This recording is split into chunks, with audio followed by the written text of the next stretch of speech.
Vamos a cerrar esta segunda jornada de trabajo del Congreso, esta jornada de hoy, con uno de los dos diálogos de lujo que el Congreso ha programado este año. Un diálogo en el que los narradores Juan López Bauzá y Mayra Montero van a rastrear la influencia de la cultura religiosa africana en la literatura del Caribe, porque las palabras tienen historia y raíces, fruto de la historia colectiva, como nos acaba de señalar hace un ratito Juan Gabriel Vázquez. Juan López Bauzá, nacido en Ponce, por eso nada más merece un aplauso. Es narrador, ensayista y traductor. Premiado en 1997 por el Pen Club de Puerto Rico por su primer libro de relatos, La Sustituta y otros cuentos, volvió a ser premiado y recibió el premio Las Américas en 2013 por su primera novela, Barataria. En 2016 publicó su segunda novela, Mar de Azov, y en su última novela, su más reciente novela, publicada en el 2025, Misa de Coronación, a una misterio y santería en una trama detectivesca. Por su parte, la narradora y periodista Mayra Montero, nacida en La Habana y residente en Puerto Rico desde su juventud, tiene una extensa bibliografía que va desde la literatura juvenil con la novela Viaje a la isla de Mona, galardonada con el premio Barco de Vapor, hasta la literatura erótica, con novelas como La última noche que pasé contigo y Púrpura profundo, con la que obtuvo el premio Sonrisa vertical. Entre sus obras destacan las novelas El capitán de los dormidos, Como un mensajero tuyo, La mitad de la noche, y su última novela, su más reciente novela, La tarde que Bobby Fischer no bajó a jugar. A divertirnos con Mayra y con Juan. ¿Aló? Primero, ¿se oye? Perfectamente. Ah, no sabía que estaba encendido, menos mal que no hablamos nada mal. Bueno, me puse los espejuelos por la luz, pero en este conversatorio se supone que hubiera una moderadora a la que quiero disculpar, que es Helen San Pedro, pero ella como directora del Congreso está como tres en un zapato. Entonces, pues, me toca moderar. O se lo dejo a él, ninguno de los dos, él no tiene cara de ser muy moderado, mi amigo Juan, y yo tampoco, así que va a ser un conversatorio inmoderado. Yo iba a hablar un poquito de él, no sabía que la amiga Graciela lo iba a presentar. Yo decía que nació en Ponce en 1966, la edad de los hombres se dice, la de las mujeres no. El mismo año en que ya yo estaba jugando al ajedrez con Bobby Fischer. Al ajedrez. Y Juan es traductor, editor, bueno, voy a decir algo muy especial, profesor, además de ser algo que yo tengo en gran estima, y es que Juan es babalao. O sea, Juan es un sacerdote de la religión yoruba, también conocida como regla de Ocha. Quiere decir que él conoce como nadie sus rituales, conoce perfectamente el panteón de los orichas, que son las divinidades o los espíritus de la regla de Ocha, y detalle crucial conoce los secretos de Orula o de Orúnmila, que es el sistema adivinatorio. Orula es el dueño del oráculo de Ifá, es el sistema adivinatorio que combina versos, refranes, números, él nos puede explicar, y todo un corpus de conocimientos y liturgias.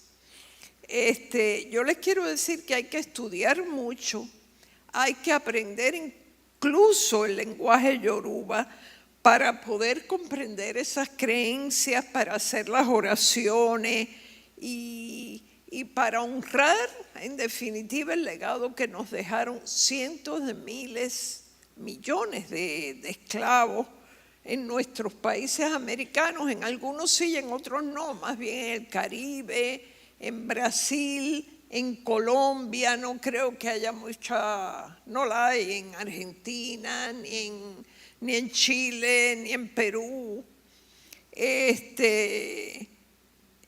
Bueno, pues quiero decir que hay que estudiar mucho, no se elige de un día para otro ser babalao, eso no es fácil. Antes de darle primeramente la palabra a Juan, bueno, iba a decir que ganó muchos premios con sus cuentos, es un gran cuentista. Yo creo que Juan es un gran cuentista, pero luego publicó una novela que es un banquete, que es Barataria, en cuyos personajes han sido comparados, no sé si me equivoco, con Don Quijote y Sancho, ¿verdad? Pero en el ámbito caribeño. Luego, perdón que tengo las cuerdas vocales jodidas. Luego publicó El mar de Azov, que no está ambientada en Crimea ni en Rusia, sino increíblemente en Guayanilla. Y por último está la novela, no sé si me salto alguna, pero está Misa de Coronación. Todas han tenido excelentes críticas. Misa de Coronación, que es una novela del llamado género negro o policíaco, y donde vuelca a través de unos personajes todos sus conocimientos sobre santería.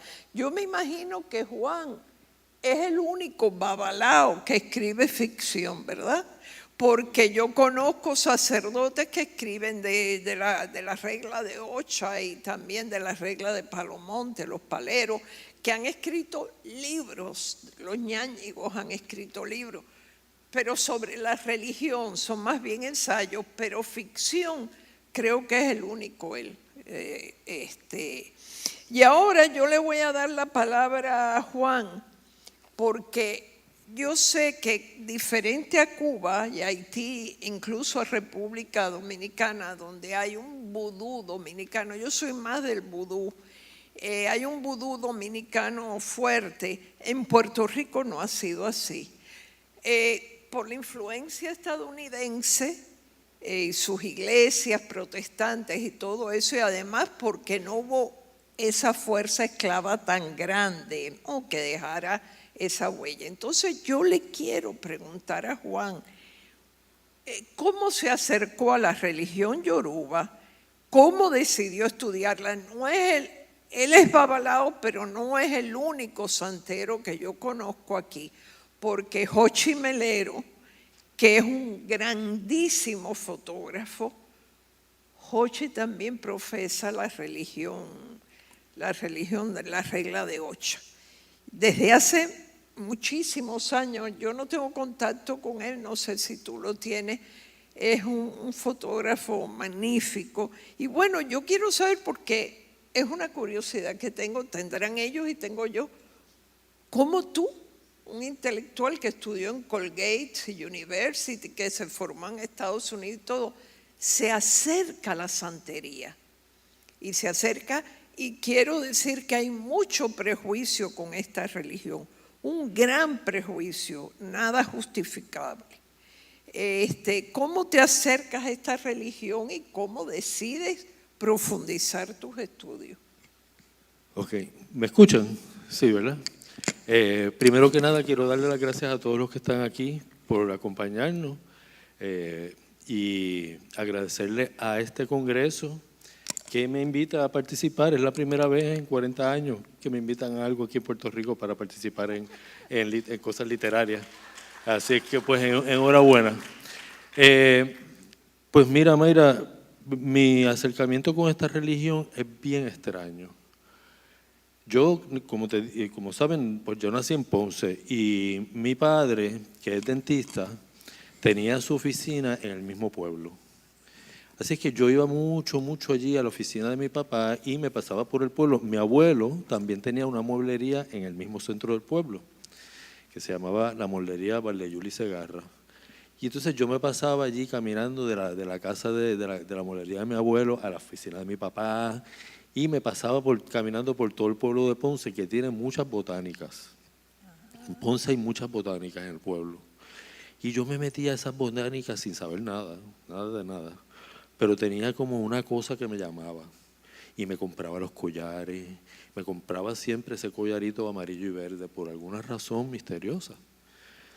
Entonces, ¿qué pasa? Pasan los años, yo estudié en una escuela católica. Cuando me gradué de la escuela católica, el catolicismo no tenía ningún sentido para mí. Yo me hice más bien agnóstico. Y mi sentido religioso, aunque no lo crean, estaba muy guiado en la literatura. Yo me sentía muy afín, por ejemplo, a los conceptos del destino y los conceptos espirituales que presentaba Borges precisamente. Todo este tema de uno escoger su propio destino y cómo uno escoge todo del nacimiento hasta la muerte y todo esto, pues Borges hablaba mucho de esto. Y también a través de las novelas de Alejo Carpentier, que ahí fue que yo por primera vez entré en conocimiento de este mundo religioso, mágico de la cultura africana. El reino de este mundo, por supuesto, está lleno de eso, pero ahí estamos hablando más del vudú y de toda la tradición del vudú que viene más allá de Dahomey y de esa región de África. Después pasé a esta novela maravillosa de Alejo Carpentier que se llama Ekwa Yambao, que es una novela que trata sobre los abacuá y sobre la cultura de los abacuá en Cuba. No sé si ustedes conocen bien eso, pero la cultura en abacuá se desarrolló una subcultura creada a partir de los cabildos de los negros que estaban libertos, donde era una especie de fraternidad secreta, donde invitaban a los hombres a participar, solamente los hombres cubanos. Nadie, se dice que hubo un chino que lo hicieron abacuá, pero fue por una razón de que había una iniciación. El chino estaba afuera vendiendo maní y empezó a llover estrepitosamente, y entonces el chino, para cubrirse de la lluvia, se metió para adentro y de repente estaba metido adentro viendo las cosas y dije, no, espérate, este chino no puede salir de aquí si no lo hacen abacuá. Y entonces lo hicieron abacuá porque una vez ya vio los misterios, ya no podía hacer otra cosa. Además de ser una sociedad, pues eso se explica mucho en esa novela, además de ser una sociedad secreta y una sociedad muy machista y muy fuerte, pero ellos sí tienen unas cosas religiosas y tienen unos misterios muy grandes, sobre todo Ekwe, donde dice Ekwe Yambao. Bueno, Ekwe es ese misterio grande que ellos tienen, que es un pez que habla y que narra el futuro y que es una especie de oráculo. El espíritu de Ekwe, ellos lo capturan en un tambor. Esto lo conocemos a través del antropólogo Fernando Ortiz, que Fernando Ortiz fue el único que los abacuá le permitieron entrada a eso sin iniciarlo. Y él solamente pudo ver ciertas cosas. Cuando uno va, por ejemplo, al Museo de la Música de Cuba, de La Habana, uno va a ver la colección de los tambores de Fernando Ortiz allí, y allí uno va a ver los tambores estos que yo les hablo, abacuá, pero uno los va a ver desarmados. Cuando hay un plante, que es decir, que van a iniciar una persona allí, ese tambor se arma. Hay unos personajes dentro del cabildo que son los llamados a armar el tambor y a ver a Ekwe. Solamente uno que otro puede ver Ekwe. Y entonces ese tambor se arma y ese tambor empieza a tocar solo. Hace como un ruido rarísimo. Y él toca solo. Uno cuando está en La Habana, si uno está en La Habana y tiene suerte de acercarse donde está un plante de los abacuá, puede escuchar a Ekwe. Que son también ñáñigos. Sí, los ñáñigos son los abacuá. Los ñáñigos era una palabra un poco despectiva que utilizaba la sociedad para referirse a ellos. Y ellos tienen un lenguaje particular que se llama brícamo. Y ellos hablan ese lenguaje entre ellos, ¿no? Pues ahí fue que yo empecé más o menos a ver todo este mundo que había de las religiones. Hay otra novela de Alejo Carpentier que se llama La consagración de la primavera, donde también narra mucho esto, y narra un plante de los abacuá y narra un baile de los iremes, que son los diablitos, que brincan y tal. Pero esto es abacuá, esto es una cosa que eso es de allá de Cuba, eso no es de aquí, eso es estrictamente de esa sociedad. Así que pues yo, en mi relación con el mundo de los yorubá y de la religión yorubá, comenzó un poco distinta. Comenzó de hecho con Jorge Amado. ¿Con quién? Jorge Amado. Porque Jorge Amado, a través del candomblé, que es lo mismo que la religión yorubá, él convierte todos estos orishas en personajes en sus novelas. Es decir, que él se entra de una manera distinta a la religión yorubá y los convierte en mismos personajes, que eso es algo que es muy extraño, porque hay muy poca gente que utiliza la religión yorubá directamente como personaje o como tema. Por ejemplo, Mayra en sus novelas y Lezama Lima y básicamente todos los cubanos, Leonardo Padura, la usan, pero siempre como un referente cultural de la cubanía, porque la cultura cubana y el Ifá y la religión yoruba están totalmente ligados. Hay una simbiosis ahí bien fuerte entre la cultura y la religión, que se parece un poco al original, porque la cultura yoruba original es una teocracia. Allí lo que mandan la religión y la sociedad están totalmente unidas. Y entonces, pues, el tema de los yorubá que yo empecé a aprender a través de Jorge Amado, y que lo veía también en los escritos de muchos de los escritores cubanos, y que también lo escuchaba por la música de Puerto Rico y por la música de Cuba, que está también metido todos los orishas y están todos allí. Pues yo me fui interesando en eso, pero todavía de una manera lejana. ¿Okay? Hasta que un día me invitaron a un toque de tambores, aquí en Puerto Rico. Me invitó una señora que era santera, de hecho me invitó un profesor de la universidad, que es Juan Carlos Quintero, y yo fui con ellos allí, era en Levitown, en Bayamón. Y yo me acuerdo, es una casita así de urbanización típica de las nuestras, y yo me acuerdo la transformación tan grande que era aquello, que es pasar de la casa de urbanización y uno atravesar la marquesina y de repente tú estás en otro mundo totalmente distinto, donde están tocando los tambores batá, donde están tratando de que haya unas posesiones para que bajen los orishas a hablarle a la gente. Ese tambor se le estaba dando a Babaluaye. Que se encarnen Carnen. en las personas, y las personas pasan por un trance. Exactamente. Y empieza Babaluaye, es San Lázaro. Es San Lázaro, que es un santo. Se sincretiza. Y entonces esos tambores son los llamados, se llaman los batá, los tambores batá. Son tres, uno grandote que se llama Iyá, uno mediano que se llama Itótele y uno chiquitito que se llama Ocóncolo. Y el toque de esos tambores, y junto con el orisha que está metido en el tambor grande, que se llama Añá, se encargan de bajar las energías a los que están allí, que están iniciados, porque no puede ser a cualquier persona. Solamente los que tienen el haché del orisha en la cabeza pueden recibir esa energía.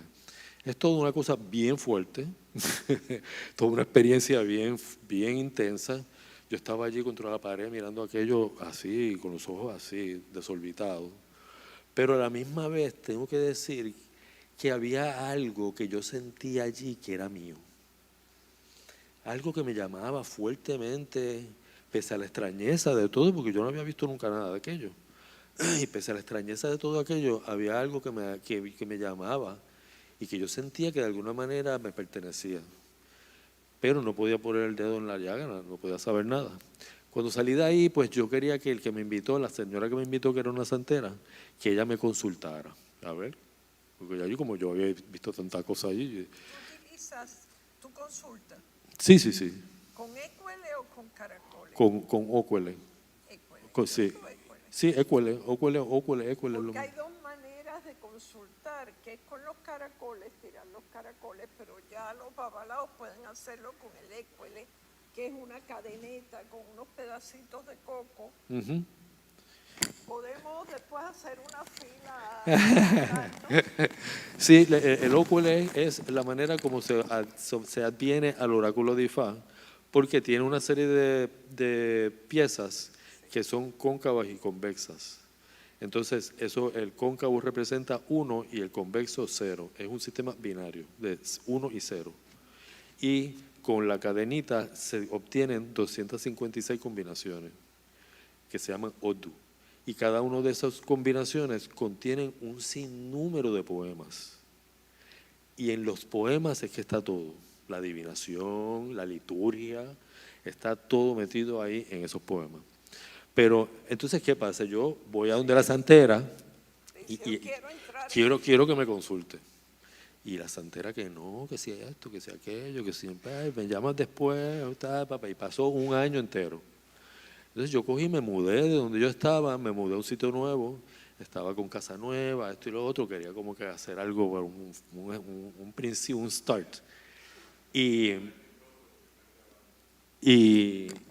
no, ya tiene uno aquí. Es que yo no estoy hablando. Cuando ahorita hablé, está bien, Entonces, perdón. Y entonces llamé a Jochi Melero y le dije, Jochi, recomiéndame a alguien que sea serio, alguien.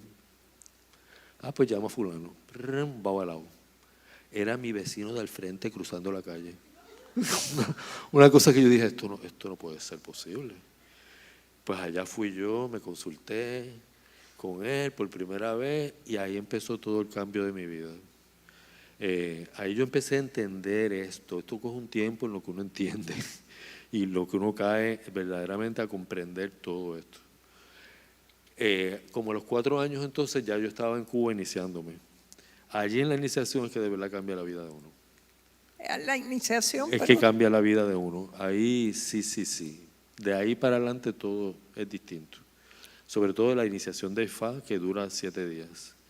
Porque a mí primero me hicieron la iniciación del santo, que es el Eguá. Ese es el santo que yo tengo. El Eguá. Mi orilla es ese. El niño Jesús de Atocha. Exactamente. Que también lo sincretizan, porque el Eguá tiene dos vertientes. Una que es el Eguá, que le llaman el niño Jesús, y otra que se llama Eshu, que lo sincretizan con el diablo en América. Pero los Yoruba no creen en eso. Sí. Ellos no creen en el diablo ni en el infierno. Ellos piensan que es imposible que Olodumare haya creado eso. Recuerde que esta es una religión monoteísta totalmente y absolutamente monoteísta. Un solo Dios, Olodumare. Todos los orishas son creaciones de Dios. Y no son dioses, son energías. Pero ¿con qué preparación tú fuiste ya a iniciarte a Cuba? No, porque la preparación empieza después. Es al revés de los nigerianos. Ya. Los nigerianos, para hacer los babalaos, tienen que tener todo un entrenamiento previo. Porque en Nigeria la religión no es tan secreta como aquí.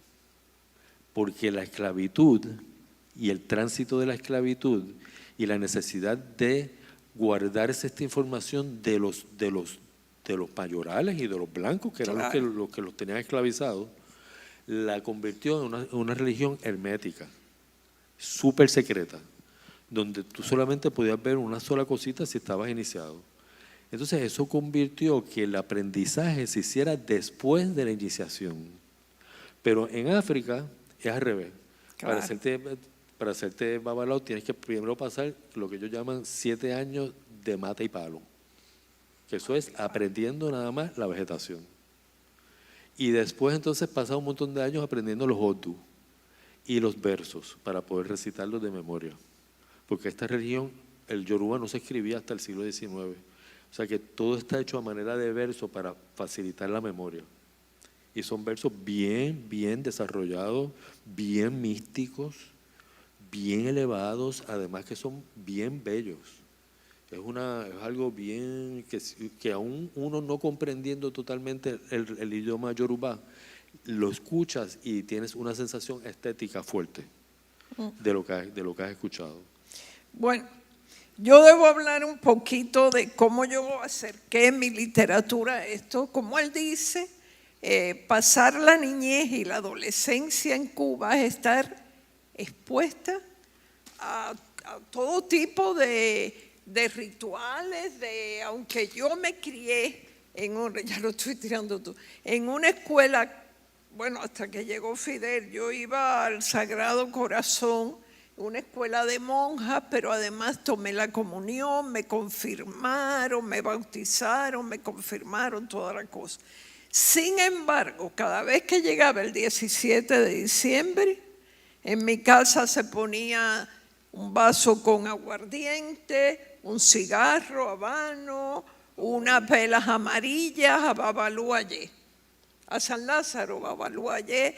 Tenía un tío que después que se murió, es muy gracioso, hermano de mi madre, después que se murió, nos enteramos mi hermana y yo por una carta que hicieron los compañeros de que era miembro de la seguridad del Estado, era lo que en Cuba dicen un seguroso, pero ese seguroso el día de San Lázaro, si tenía que ir a pie al rincón que iba, entonces y corrían muchas historias sobre jerarcas del gobierno que se habían hecho el santo, tenían los guerreros.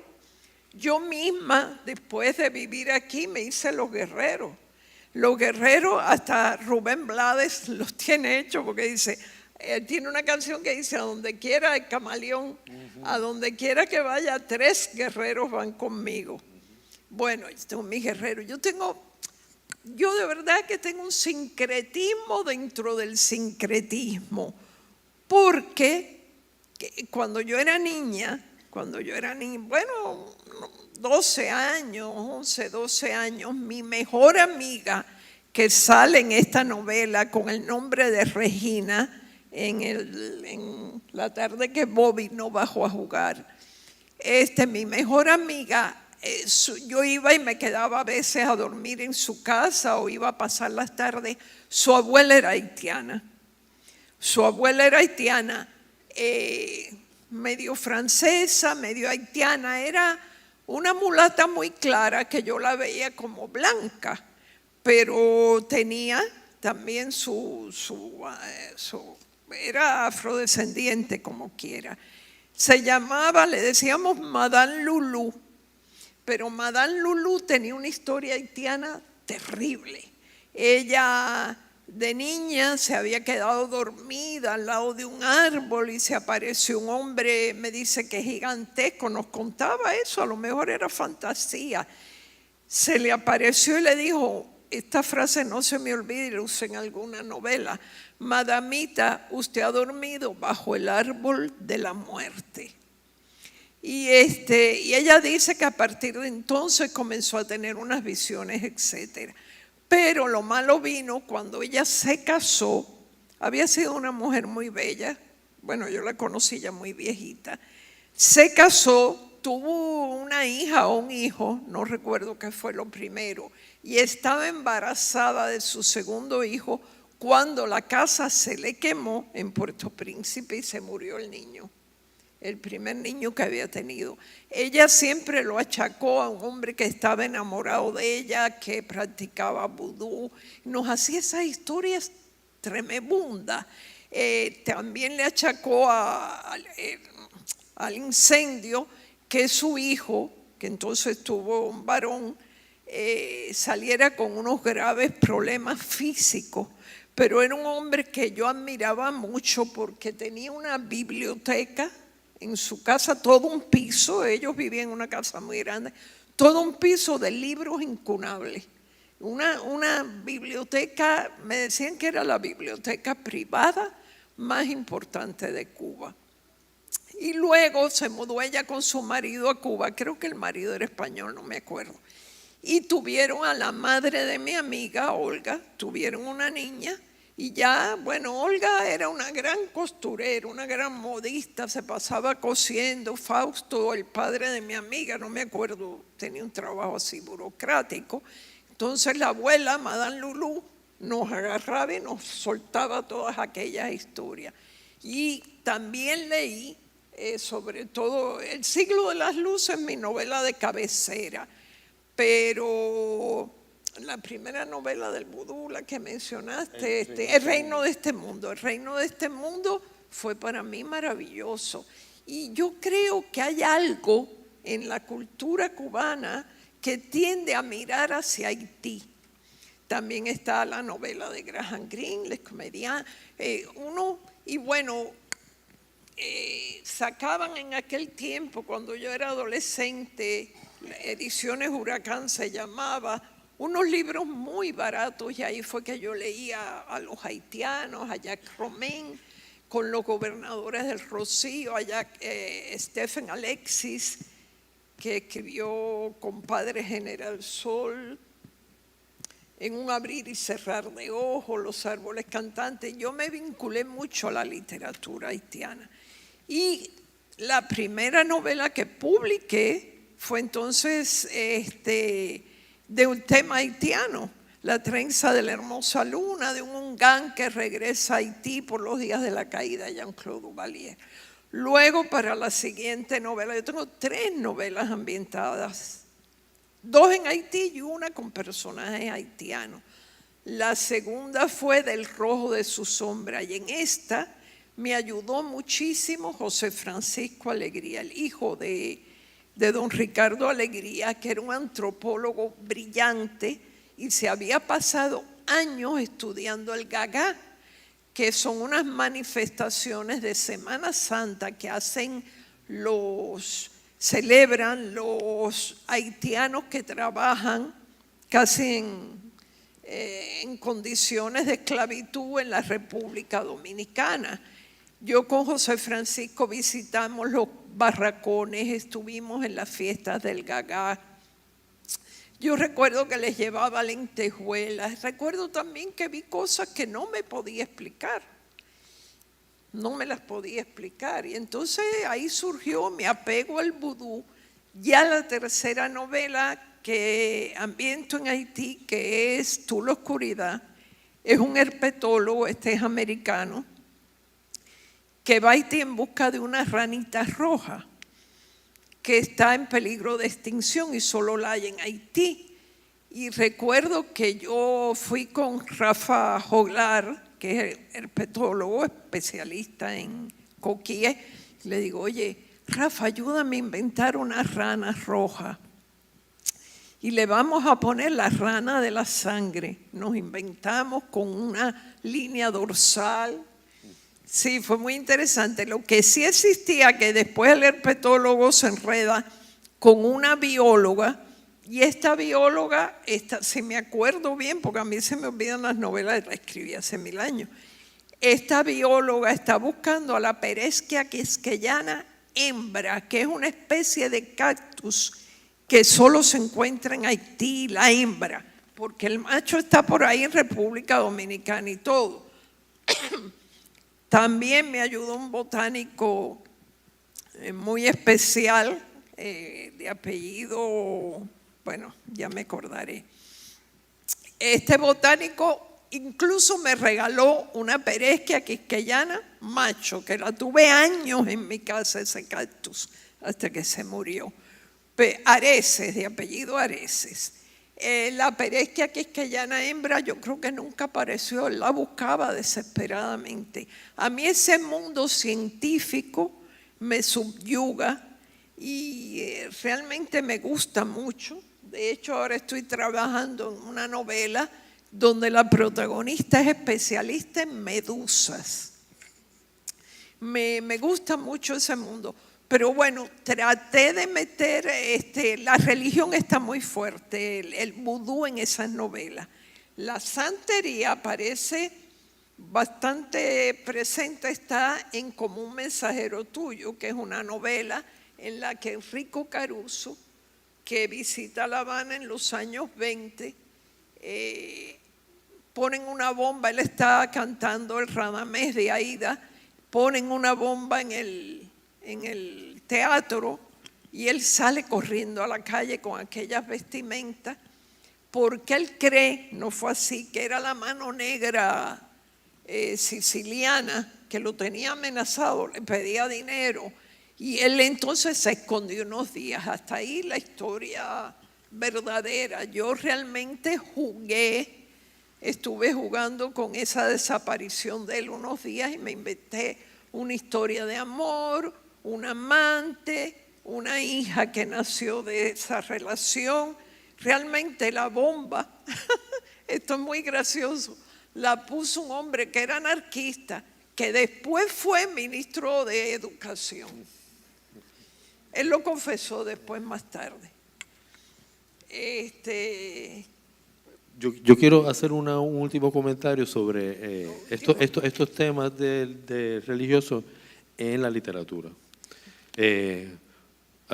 Yo escribí mi última novela, Misa de Coronación, pues trata ya sobre el tema de la religión yoruba, es bien presente y es un tema preponderante en la novela.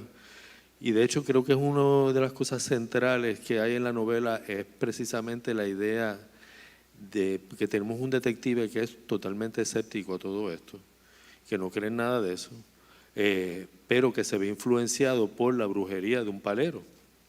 Y entonces está la idea esta de si estas son unas energías que existen y que son universales y que sencillamente pues los africanos las han podido decodificar y establecer de una manera clara, o si sencillamente si uno no cree en las energías no pueden tener efecto en uno. Es decir, que hasta dónde llega este asunto, ¿no? Y pues el tema es central. Yo honestamente no conozco muchas otras novelas donde se toca el tema centralmente como un sistema de creencias. A mí se me ha hecho muchos años, me ha cogido muchos años, yo tengo 26 años ya que fui iniciado y ahora es que vengo a escribir sobre eso, porque a diferencia de otras personas que este tema de la religión yorubá es un tema muy exótico. Entonces hay una serie de escritores que lo han utilizado más bien como un gancho comercial que como un comentario serio, profundo sobre la religión. En el cine se ha utilizado mucho eso. Porquería esa de los zombies y de los... Claro, sí, todo eso la está... zombificación. Y entonces pues a mí me cogió tantos años porque en realidad yo quería escribir algo que no corriera el riesgo de la folclorización.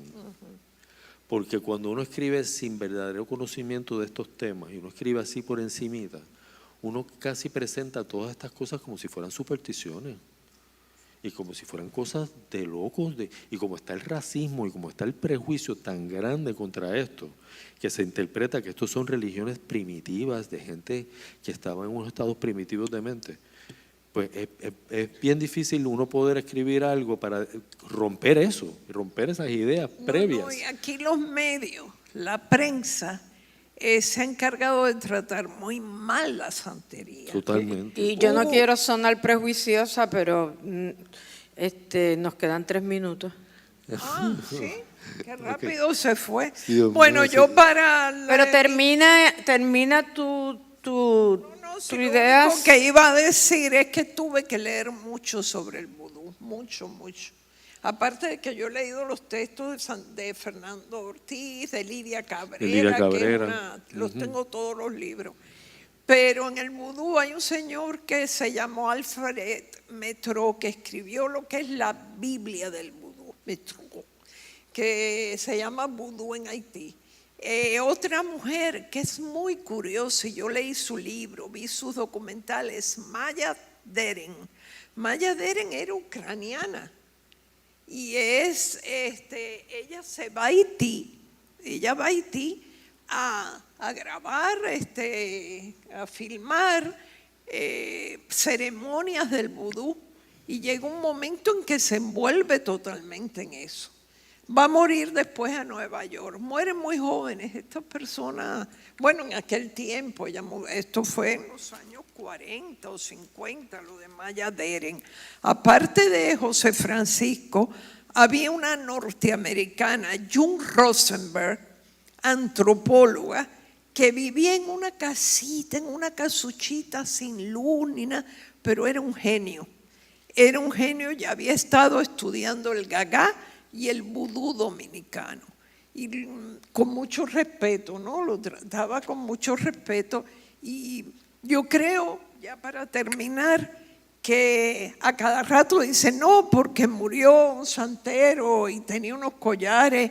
Y cuando aquel problema con Doral, el banco, que dicen que en la mesa de conferencias que hicieron una ceremonia de santería. Yo conocí a toda esa gente. ¿Ah, sí? Uy, sí. Pero el santero era serio, yo siempre. Era babalao. Pero era serio. No, era un loquito. Era un Sí, locario, era, un porque locario. también en esto hay mucho charlatán. Sí, y sí, yo sí, mucho, siempre mucho. me imaginé que ese Está tipo preso, que ¿no? cogió a todos los ejecutivos de Y los cogió de Doral soquete a y los todos. volvió locos y le Sí. sacó dinero y todo. Yo dije, este tiene que ser un No, charlatán. no, yo sé toda esa historia al detalle y les puedo decir que eso era un loquito de primera. Está preso él, ¿no? Sí, está preso. Gracias a Dios. Llevó un caimán Un a la caimán, oficina, un a la caimán. oficina. Para dárselo una prenda eso es de palo monte. Los paleros son gente que trabaja con muertos. Sí, Hay que sí, decirlo. sí. De hecho, gran parte de la historia del libro tiene que ver con los paleros. Y, sí. y tiene pues ese Son contraste. fuertes. Sí, ese contraste. Ellos trabajan mucho con los muertos. Que de hecho, hablando del vudú, la última cosita. Yo estaba hablando con un palero hace mucho que había montado una prenda, no se cree, pues las prendas tienen esos muertos ahí metidos. Las Y ella- prendas son como unas estructuras. Sí, con- como un caldero, Sí, un entonces caldero. tiene un montón de cosas, unas piedras y unos palos, unas cosas, y ahí a través de ese sistema ellos capturan la energía de ese espíritu. Pero él me dice que ese espíritu era muy bueno porque se obtuvo cruzando fronteras. Y yo dije, ¿qué es Ah, pues eso? esos son los que traen que después Que encuentran en el aeropuerto que traían un esqueleto. No, que eso fue un muerto que se lo levantaron en Haití. Ah, Porque en Haití saben levantar esos muertos mejor que acá. Entonces le dicen, ese es un muerto que vino cruzando fronteras porque fue desde Haití, cruzó la pero en Dominicana, el sentido figurado. en el sentido figurado, sí. Bueno. O sea que hay mucha mezcla de todas estas cosas a la misma vez. Que mucho se aprende. Ave María. ¿No han acabado? Porque me imagino que debe haber reacción del público o alguna pregunta. Yo quiero decir que en mi casa, en la esquina de mi casa, si ustedes van a Floral Park, hay una ceiba inmensa, inmensa. Y tengo el problema que le he contado a Juan, pero yo llamé a un babalao en Cuba cuando esto empezó a pasar. La gente se hace limpiezas, los que creen en esto se hacen limpiezas que se llaman esbo. Y me tiraban el esbo en la ceiba, porque se tiraban en la ceiba o en un cementerio. Sí. Como no hay cementerio en Atorrey, me lo tiraban a mí. ¿Qué pasa? Que a veces tenían animales y eso me dolía mucho.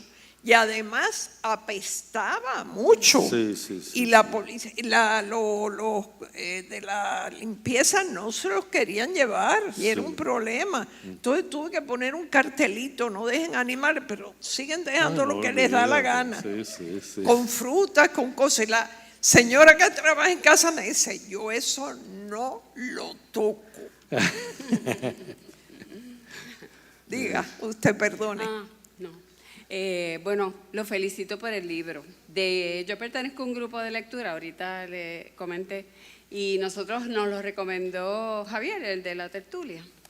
Dijo que era un gran libro. Y esto a mí me encantó. A mí me encantan todos los temas que tienen que ver con la religión y las artes y todo lo que el espíritu humano genera, ¿verdad?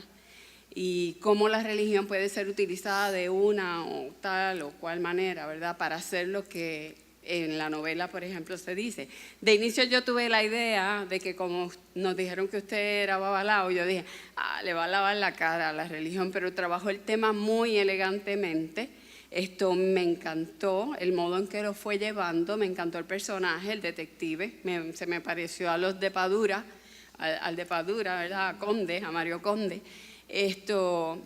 pero sí me preocupó que pudiera llegarse a efectuar un mal tan grande, el sacrificio tan grande como el que se va a ejecutar. No voy a hacer spoiler, así que no voy a decir cuál es el sacrificio, pero me preocupó pensar que se pudiera llegar a hacer un mal tan grande como el que se iba a ejecutar en la culminación de la novela, vamos a decirlo así. ¿Qué me puede decir sobre eso? Sí, es verdad, se puede hacer un mal tan grande como ese. Sí, mira, lo que se llama la religión, que se llama la regla de Palomonte, esa religión es una religión muy fuerte, muy fuerte. Yo creo que es la religión de Cuba, porque eso fue creado en Cuba. Y todo lo que es ese sistema religioso fue creado en Cuba. Fue creado por los esclavos principalmente para protegerse de los abusadores blancos y de los mayorales y de toda esta gente. Y aunque capturan muchas tradiciones de distintos países africanos, como que las coge todas y compone este sistema religioso. Entonces es un sistema religioso que está muy basado en las cosas pragmáticas. Es decir, yo tengo un problema y lo soluciono con esto, y lo soluciono rápido. Y una vez lo soluciono, ya esa prenda se queda ahí, yo sigo mi vida normal, ni pienso mucho en esa prenda hasta que tenga que solucionar algo de nuevo. La religión yoruba es totalmente distinta.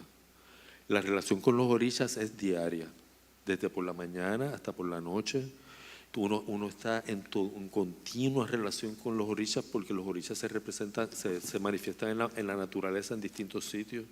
Y uno está es una religión más trascendental. Entonces, ¿qué pasa? Se da mucho que la palería, como es un sistema más rápido y más eficiente y que uno ve los resultados más rápido, en la religión yoruba está el destino, está la paciencia, está un montón de cosas que están de por medio, que uno no ve los resultados así de inmediato. Pues eso se regó mucho entre la gente del bajo mundo. De hecho, en Puerto Rico hay mucha más... Palerismo. El palería. Hay más palería que religión yoruba, que santería. La gente practica más la palería. Lo que pasa es que eso es más secreto, porque como más fuerte, pues lo mantienen más callado. Y entonces se va a dar casos como el del personaje de la novela, que lo que estamos hablando es que este es un palero, pero realmente es un criminal. Y es un asesino y un criminal, que a la misma vez es palero. Y entonces esa flexibilidad moral, por decirlo de una manera, se la aplica también a la religión. ¿Ves? Y entonces llega a ese extremo que iba a llegar, pero eso dentro de su mente totalmente torcida. Ahora, ese fenómeno se da entre los paleros, que es que ellos crean una prenda utilizando el espíritu de una persona que en la vida haya sido fácil de manipularlo.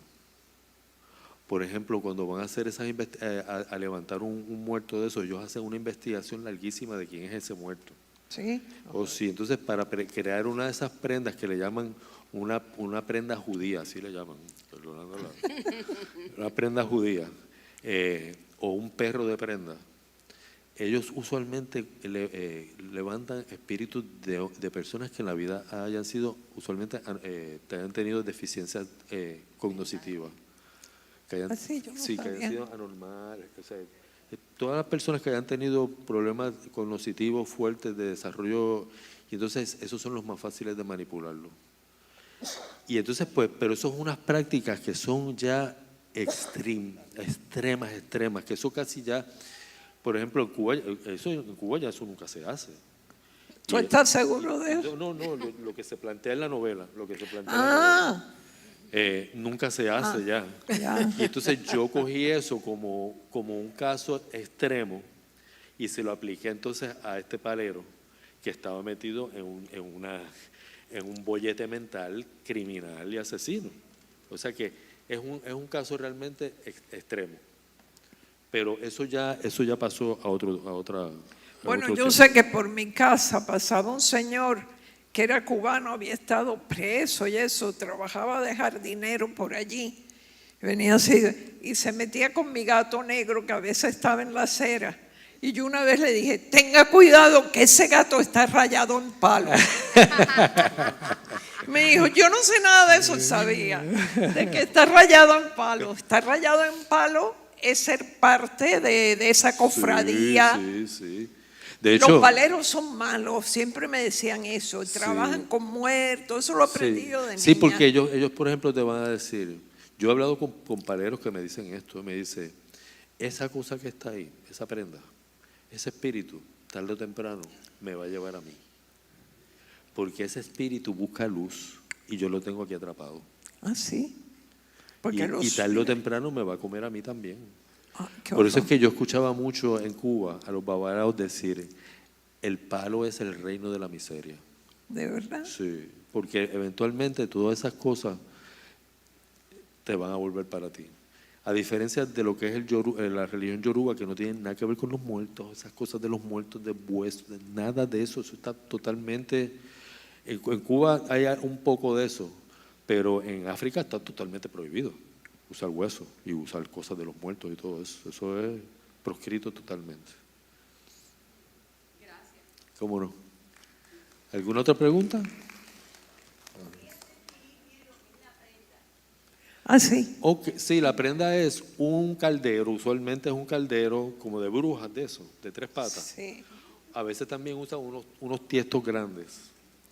Y entonces allí hay toda una mecánica que yo no la conozco, yo no soy palero, pero hay toda una mecánica donde meten allí una piedra ya en el fondo particular, meten entonces unas partes del muerto, a veces meten la cabeza entera, a veces meten los dedos, meten distintas partes allí.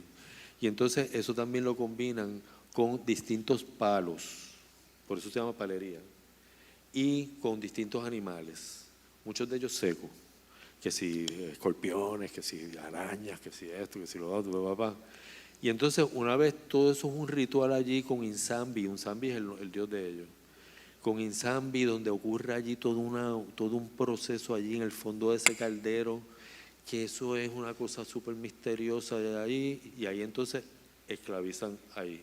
Esos calderos tienen nombre, que si Sarabanda, que si Siete Rayos, que si Mamachonga, que si un montón de Pero nombres los rarísimos. guerreros, para los guerreros también hay una prenda. Está el egua. Sí, no, ajá, sí, El está, egua está un gallo. sí, exacto. Está para los guerreros, que esto es Yoruba, está, Sí, los porque guerreros los son tengo. 3. Está el elegua, que es como una cabecita Sí. de cemento que se hace. Y entonces hay un calderito que se parece a una prenda. Sí. Porque yo es lo también un tengo. calderito así chiquitito, con 3 patas, pero ese calderito es para guardar al orisha que se llama Ogún, que es el orisha que tiene que ver, es el orisha más antiguo, y que tiene que ver con todos los metales Y con la guerra. y con la guerra. La guerra y los metales. Imagínense qué raro es Ogún, que en América, como tiene ese carácter tan fuerte de los metales y de la guerra, pues siempre se ha interpretado que los que son hijos de Ogún, que ese orisha es su orisha tutelar, son gente brusca, son gente bruta, que no tienen sí. muchas luces. Y entonces usualmente en Cuba no se les hace ifá a los hijos de Ogún, porque pues, se interpreta que no tienen capacidad para estudiar, para aprender, nada de eso. En África, Ogún es el orisha de los intelectuales. Ah, sí. Sí. Todos los que crean, ya sea mentalmente o físicamente, o todos los que hacen que crean cosas que no existían antes, el orisha tutelar de ellos es Ogún. Agayú. Agayuno. Yo soy hija legítima de Agayú el ese 16 sí. de noviembre. Que Agayú es el papá de Changó. Sí. Nos hemos metido No, aquí una De disección. hecho, yo Sección quería, de yo quería preguntarle, ¿ustedes esta conversación que están sosteniendo ahora, la habían tenido antes? No, No, nunca. jamás. Yo le pedí permiso a él antes de empezar para ver si podía decir que él era sacerdote de la regla de Ocha. Sí, sí. Eso, yo me iniciaron en Cuba y estuve practicando al sistema afrocubano como por 10 años, hasta que conocí a la práctica de los africanos en Nigeria. Y ahí totalmente me cambié. Y me fui totalmente a lo africano, y hoy en día yo lo practico lo que se llama Isheshe Lakba, que es la práctica africana tradicional, antigua. Por supuesto, tuve que desaprenderlo todo lo que había aprendido antes. De los cubanos. De los cubanos, ¿verdad? todas las ceremonias, todas. ¡Qué ofensa! Y de volver a aprenderla, volver a aprender todo otra vez. O sea que ha sido un camino bien largo. Una pregunta por ahí. Sí, gracias. Muy interesante el conversatorio. Y ustedes aludieron al sincretismo que hay que yo he oído también en Perú. Había algo similar, que le ponían los nombres de los dioses con los santos españoles. Ahora, ¿ustedes conocen si hubo alguna interacción de estas religiones africanas con los pueblos prehispánicos en el Caribe? O sea, integrando la religión de los taínos, por ejemplo, a estas religiones. Yo creo que no. Yo no conozco de nada, No. creo que no. De hecho, hoy en día ya el sincretismo, solamente algunas cosas, algunas personas en Cuba todavía lo refieren. Por ejemplo, hace poco yo estaba con un babalao que es cubano bastante viejito, y entonces él me contaba que el día de Orúmila es el 4 de octubre porque es el día de San Francisco de Asís. Ah, sí. Y entonces ahí hay un poco ahí está el sincretismo. Pero Y Ochún es la caridad el 8 de septiembre. el 8 de septiembre, exacto, y Changó Se le el pone 4 de miel y Changó el 4 de diciembre. Pero entonces el babalao me decía, ay, allí estuvo una señora saludando allí y se estremeció frente a San Francisco.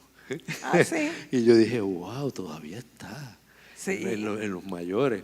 Pero en los más jóvenes, como ya no hay necesidad de ocultarse, pues ya está totalmente yoruba. Y la ceiba se llama Iroko. Se llama Arakba.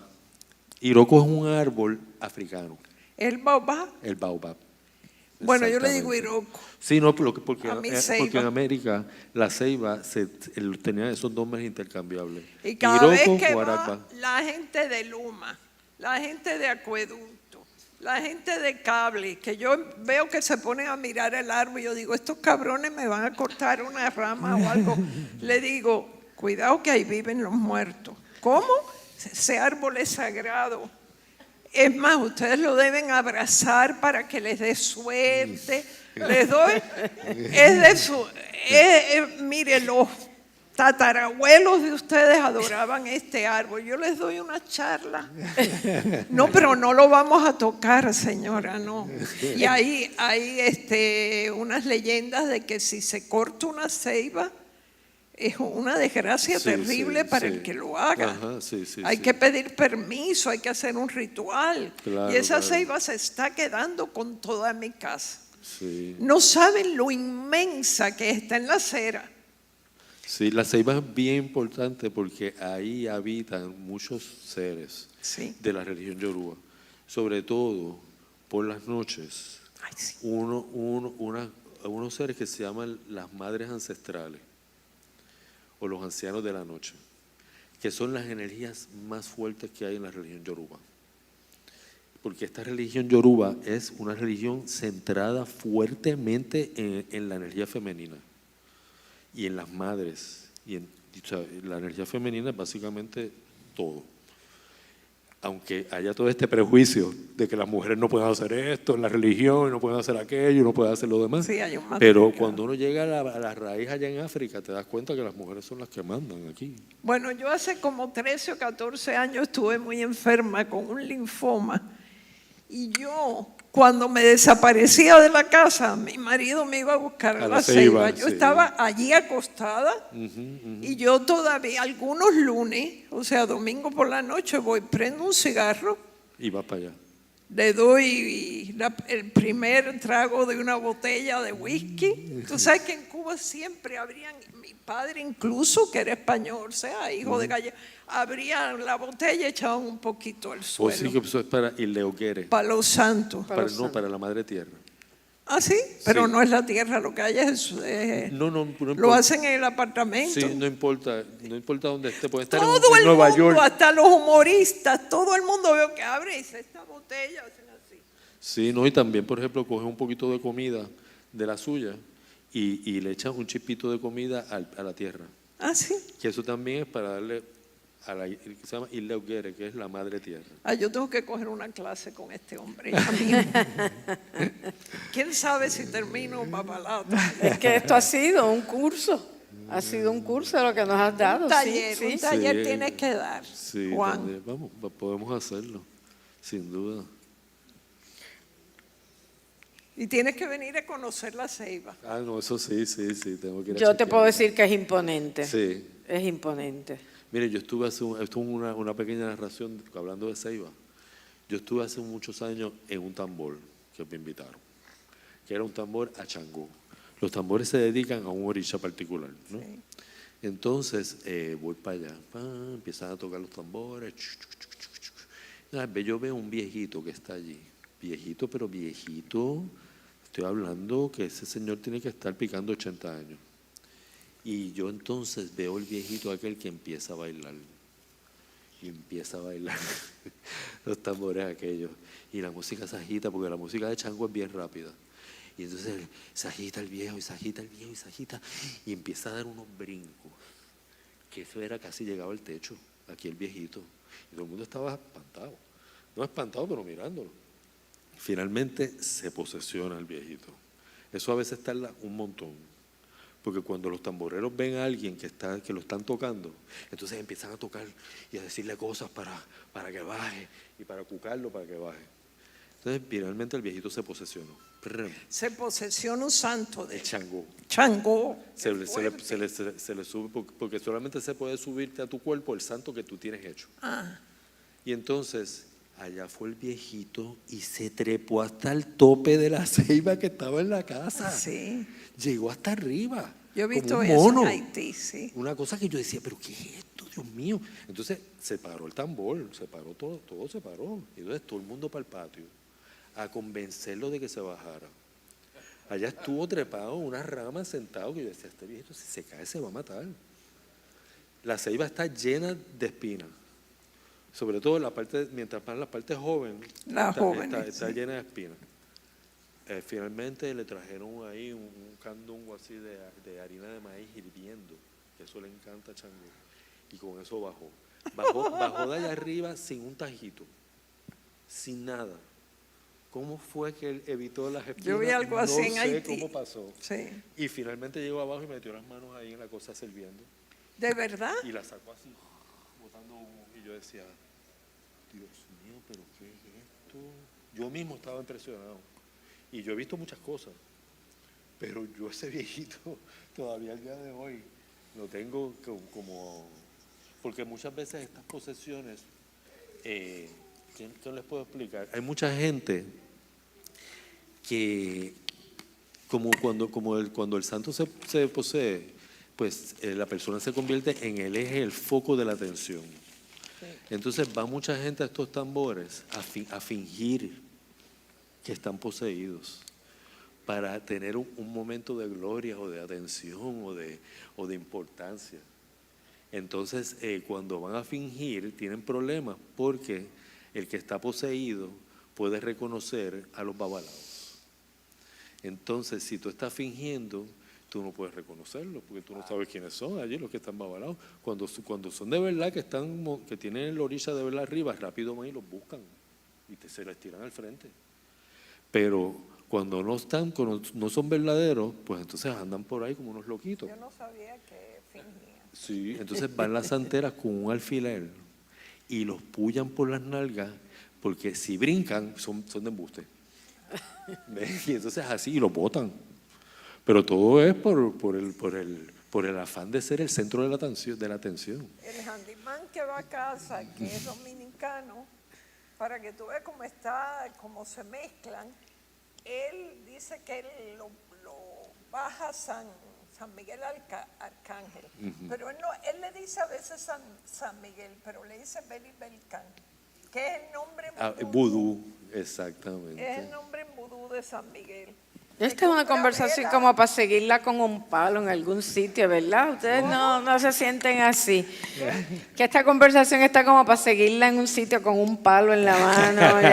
Pero hay que terminar, exacto. hay que darle las gracias a Mayra y a Juan. Yo me siento bendecida. Ay, gracias. Y quiero que invoque buena energía para que este congreso mañana su clausura sea monumental. Así es que pásanos de esa energía vital, esa religión. Gracias a los dos. Y recuerden que mañana los trabajos comienzan a las 10 de la mañana. Vengan bien desayunados porque la jornada es larga, pero va a ser bonita. Gracias por estar aquí.